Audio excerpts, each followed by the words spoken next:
Life has a way of crossing the paths of those who have lost everything with those who seem to have it all. And what you are about to hear isn't just a story, it's a journey of heartbreak, hope, and a second chance at love. Stay with me until the very end, because this story will touch your heart in a way you'll never forget. And before we begin, don't forget to like this video and subscribe to our channel Kindness Stories, where we share life-changing tales of compassion and hope every day. It was a freezing winter night in Chicago. The snow glistened under streetlights, but the cold wind cut through the air like knives. To most, the city looked alive and beautiful. But for Grace, it was merciless. She sat outside the diner where she worked as a waitress, shivering in her worn-out coat. Her shift had ended, but she had no home to return to, only the shelter, if there was space, or the streets if there wasn't. Grace was only 23, yet her life already felt like a lifetime of battles. Her father had abandoned her when she was a child, and her mother died after a long illness. Alone, poor, and struggling, she clung to the only thing her mother had left her, a tattered Bible that she kept hidden in a locker at the shelter. She had once dreamed of being a teacher, but life had torn those dreams apart, leaving her with nothing but survival.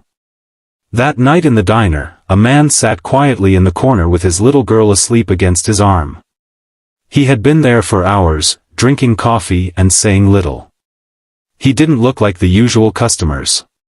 His eyes were tired, but not restless. They carried a weight Grace recognized, the weight of grief. She noticed the tenderness with which he brushed a strand of hair from his daughter's cheek, and it made her heart ache.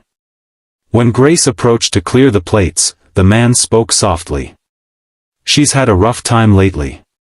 Grace glanced at the girl. She was small, beautiful, and innocent. "She looks like an angel." "How old is she?" "6, he replied, his voice faltering slightly. "Her name is Sophie.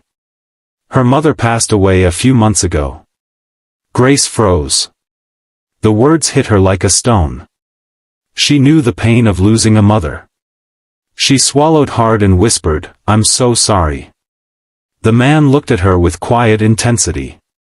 "What's your name?" "Grace." "I'm Michael," he said, extending his hand. She shook it, and in that brief moment she felt something strange. His handshake was strong but gentle. There was more to this man than his simple clothes suggested. And she was right.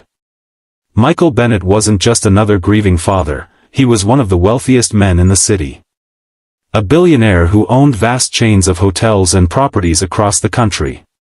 But none of that mattered tonight. Tonight, he wasn't a billionaire, he was just a father, broken and searching for something money couldn't buy. Michael started coming back to the diner regularly. Sometimes he brought Sophie, sometimes he came alone.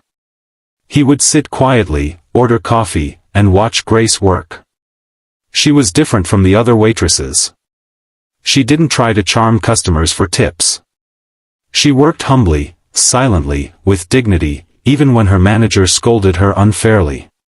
One evening, after Grace finished her shift, she stepped out into the biting cold. She hugged her coat tightly around herself when suddenly a sleek black car pulled up beside her. The window rolled down, and to her shock, Michael was inside. "Grace," he said, "let me drive you. It's freezing out here." She hesitated, shaking her head. "I can't. I don't really have a place. I usually stay at the shelter." Michael's expression changed, part confusion, part heartbreak. "You don't have a home?"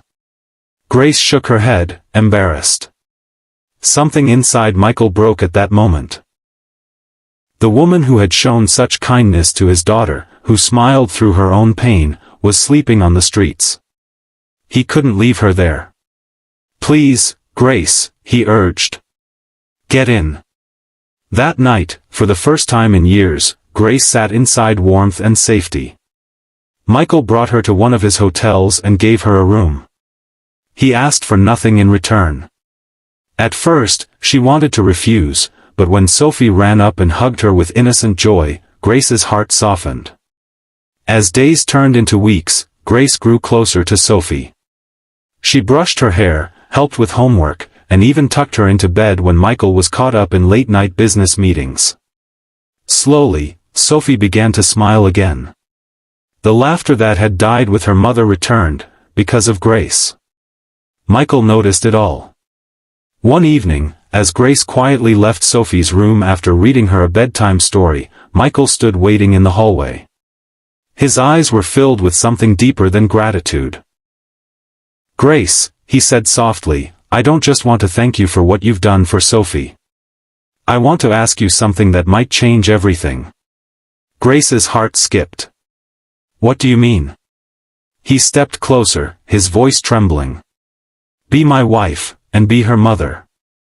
Grace stared at him, her breath caught in her throat. She thought she must have misheard. Michael's eyes didn't waver. "I know it sounds sudden. I know your life hasn't been easy. Mine hasn't either. But Grace, you're the first person who's made Sophie laugh again. The first person who's made me feel hope. I don't care where you come from or what you've lost. I care about you. Marry me. Not just for me, but for her." Grace's hands shook. This was impossible. This was unreal. And yet, it was happening. Grace couldn't sleep that night. She lay in the hotel bed, staring at the ceiling as Michael's words echoed inside her mind. Be my wife. Be her mother. It wasn't just a proposal, it was a lifeline. But could she trust it? Could she trust him? The next morning at breakfast, Sophie climbed into Grace's lap with a bright smile. "Grace, will you stay with us forever?" she asked, her small voice full of hope. That question pierced Grace's heart more than Michael's words ever could. This wasn't just about adults, it was about a child who longed for love. Michael entered the room, dressed for work but with tenderness in his eyes. "Grace," he said, "I meant every word last night. I'm not asking you out of pity. I'm asking because you've brought Sophie back to life. And, you've brought me back too." Grace felt her throat tighten. She wanted to believe him, but her fears screamed louder. "Michael, I'm just a homeless waitress. People will laugh at you. The press will destroy me. I don't belong in your world." Michael reached for her trembling hand. "Grace, do you think I care about their world? I've had money and power all my life. But none of it mattered when I lost my wife. None of it matters if Sophie grows up without a mother. And none of it matters without love.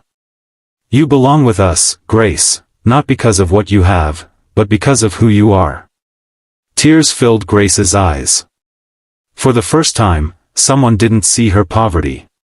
He saw her heart. That evening, Michael took Grace and Sophie to the rooftop of his hotel. The city lights sparkled below them, but all Grace saw was Sophie's joy and Michael's steady gaze.